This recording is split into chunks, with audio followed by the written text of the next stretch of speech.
ஒரு அழகான பள்ளத்தாக்கில் பசுமையான காடு ஒன்று இருந்தது.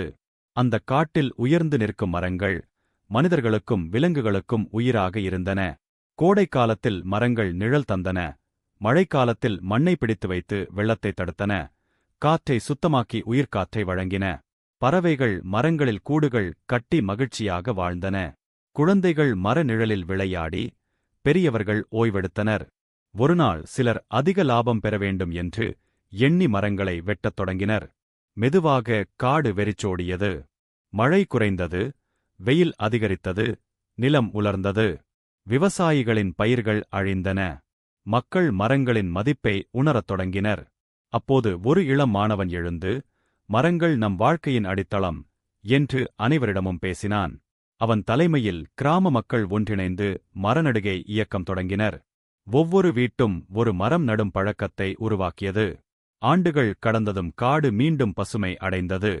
மழை திரும்பியது, உயிரினங்கள் மீண்டும் வந்தன.